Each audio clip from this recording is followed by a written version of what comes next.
নমস্কার, সবাইকে আমার চ্যানেলে স্বাগত জানাই। তোমরা সবাই কেমন আছো? আশা করি খুব খুব ভালো আছো। আসো, আজ আমি বানাচ্ছি দুধ চিংড়ি। এটা বানাতে আমার প্রয়োজন হবে চিংড়ি মাছ, 3 চামচ ময়দা, 1 কাপ দুধ, হাফ কাপ সর্ষের তেল, একটু কাঁচা লঙ্কা, একটু শুকনো লঙ্কা, লঙ্কার গুঁড়ো, হলুদ গুঁড়ো, 5 ফোড়ন ও আন্দাজ মতো নুন। প্রথমেই চিংড়ি মাছটাকে নুন আর হলুদ ভালো করে মাখিয়ে নিতে হবে। যতক্ষণ এটা মাখাচ্ছি তোমাদের কিছু কথা বলি। আমরা শুধু বাঙালি না, আমরা কিন্তু মাছে ভাতে বাঙালি, একদম মাছে ভাতে বাঙালি আমরা। মাছে ভাতে বাঙালির মাছ রান্নার কৌশল কিন্তু একেবারেই অভিনব। সাধারণ মশলা দিয়ে অসাধারণ স্বাদের মাছের রান্নার উদ্ভব কিন্তু এই বাংলাতেই হয়েছে। মাছ রান্নায় পেঁয়াজ, রসুন, আদা, সর্ষে, পোস্ত, টমেটো, জিরে বাটা, বড়ি, সবজি, দই, এমনকি দুধেরও ব্যবহার হয়ে থাকে বাঙালি হেসেলে। দুধ দিয়েই তৈরি করা হয় মেন দুধ মাছ। চলো রান্নায় ফিরি। পাত্রটাকে একটু গরম করে নিয়ে তারপর ওর মধ্যে দিয়ে দিলাম 1 কাপ মতন তেল। আমাদের এখানে রাইস ব্রেন অয়েল ছিল বলে আমি সেটা দিয়েছি, তোমরা সর্ষের তেলও ব্যবহার করতে পারো, অসুবিধা নেই। তারপর দিয়ে দিলাম মাছগুলো, দিয়ে হালকা করে ভেজে নিতে হবে। চিংড়ি মাছ এমন একটা মাছ যেটা ভাজতে একদমই সময় লাগে না, রান্না করতেও খুব কম টাইম লাগে। যদি কখনো মাছ খেতে ইচ্ছে করে আর হাতে একদম সময় থাকে না, তখনই আমি চিংড়ি মাছটাকেই প্রেফার করি, কারণ এটার সময় একদম লাগে না, খুব তাড়াতাড়ি এটা রান্না হয়ে যায়। দেখো কতটুকু টাইমের মধ্যে পুরোটা ভাজা হয়ে গেল। এবার এটাকে একটা পাত্রের মধ্যে তুলে নেব, তুলে আলাদা করে রেখে দেব। এই যে তোমরা কারা কারা চিংড়ি মাছ খেতে ভালোবাসো, ঝটপট কমেন্ট করো দেখি। এই দেখো, এবারে একটা পাত্রের মধ্যে দুধ নিয়ে তাতে দিয়ে দেব 3 চামচ মতন ময়দা, এবং সেটাকে ভালো করে নাড়াতে হবে যাতে ময়দার লাম্পসগুলো না থাকে।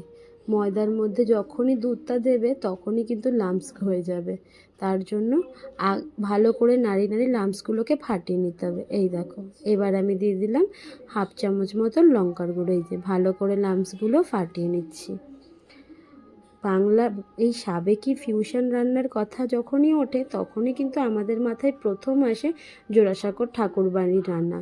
সেই রান্নার বিভিন্ন পদ্ধতি, রুচিশীলতার প্রশংসা কিন্তু চারিদিকে ছড়িয়ে রয়েছে। তাই বলে শুধু এটা না যে তখন ঠাকুরবাড়িতেই শুধুমাত্র রান্না নিয়ে পরীক্ষা নিরীক্ষা চলতো, তখন কিন্তু বাংলার বিভিন্ন অভিজাত পরিবারেও এই সমস্ত রান্না নিয়ে পরীক্ষা নিরীক্ষা চলতো। কিন্তু ওই যে তখন সেই সব অভিজাত পরিবার ভালো করে লিপিবদ্ধ করেনি বলে আমরা জানতে পারি না। আর জোড়াসাঁকো ঠাকুরবাড়ির প্রতিটা সদস্য খুবই যত্ন সহকারে সেগুলো লিপিবদ্ধ করেছিল ভবিষ্যৎ প্রজন্মের জন্য। তাই আমরা যারা রান্না নিয়ে ভালোবাসি, আমাদের কাছে খুব পছন্দের একটা বই হচ্ছে এই জোড়াসাঁকো ঠাকুরবাড়ির রান্না।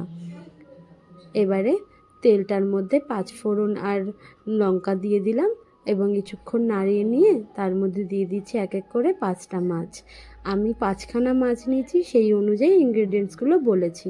তোমরা কিন্তু এই মাছের বদলে 5টা মাছের বদলে বেশি নিলে সেই অনুযায়ী তোমরা ইনগ্রেডিয়েন্টসগুলো নিয়ে নিও একটু বেশি বেশি করে।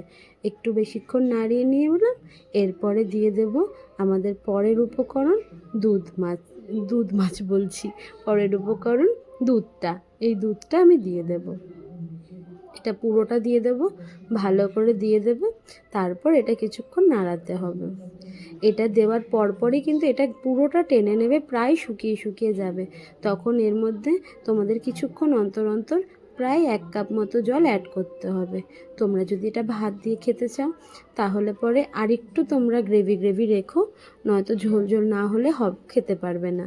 আমি যেহেতু রুটি দিয়ে খাবো তার জন্য আমি এটা গ্রেভি গ্রেভি করছি না খুব একটা, এটা একটুখানি ঠিক ঠিক হবে আমারটা। এই দেখো, এইভাবে আস্তে আস্তে জল অ্যাড করবে, তার মধ্যে দিয়ে দেবে কাঁচা লঙ্কা। এই জলটা শুকাতে শুকাতে কাঁচা লঙ্কাটাই জলের মধ্যেই সিদ্ধ হয়ে যাবে পুরো। এই দেখো, আমি দিয়ে দিলাম 2খানা কাঁচা লঙ্কা। কাঁচা লঙ্কাটা একটু চিড়ে দেবে, তাহলে একটু ঝাল ঝাল হবে। আরও একটা ইম্পর্ট্যান্ট ইনগ্রিডিয়েন্টস এবার আমি দেব, সেটা হচ্ছে 2 চামচ মতো চিনি দিয়ে দেবে, তাহলে কিন্তু এটা আরও সুস্বাদু হবে। এটা একটু মিষ্টি মিষ্টি খেতে হয়, নর্মাল ঝাল হয় না। চিনিটা আমি আগে বলিনি, কিন্তু বাড়িতে তো চিনি থাকেই, তাই আর আলাদা করে বলে নিইনি। এই যে এবারে দিয়ে দেবো 2 চামচ মতো চিনি। তোমাদের যেটা বলছিলাম, ওই অভিজাত পরিবারের সমস্ত রকম রেসিপি লিপিবদ্ধ না থাকলেও প্রত্যেক পরিবারের নির্দিষ্ট একটা করে ইতিহাস রয়েছে। আর রান্নার কথা যদি ধরে নেওয়া যায়, তাহলে রান্নার নিজস্ব কৌশল বংশানুক্রমে প্রচলিত থেকেছে। কখনো প্রিয়জন বা পরিচিতদের কাছে সেই কৌশল ব্যক্ত করেছে বাড়ির লোকে, এবং মুখে মুখেই প্রচলিত হয়েছে সেই সব রান্নার কথা। আমার দুধ মাছ একদম রেডি। এবার একটা বাটির মধ্যে ঢেলে নিলাম। দেখেছো আমার গ্রেভিটা একদম ঠিক হয়েছে। জানো, প্রথমে আমি ভাবছিলাম রান্নার সময় যে আমি এটাকে কিন্তু রুটি দিয়ে খাবো, তোমাদের বললামও, কিন্তু এখন আমি ভাবছি এটা একটু ভাত দিয়ে খাই। আমার বাবা বরাবরই বলে তুই একটু গার্নিশিংয়ের ওপরও খেয়াল কর। আমি বলি খেয়ে পেট ভরলেই হলো, আবার গার্নিশিং করে কি করব। সত্যি গার্নিশিং দেখা দরকার, বড্ড বেকার লাগে নয়তো। দেখি তো খেয়ে কেমন লাগছে।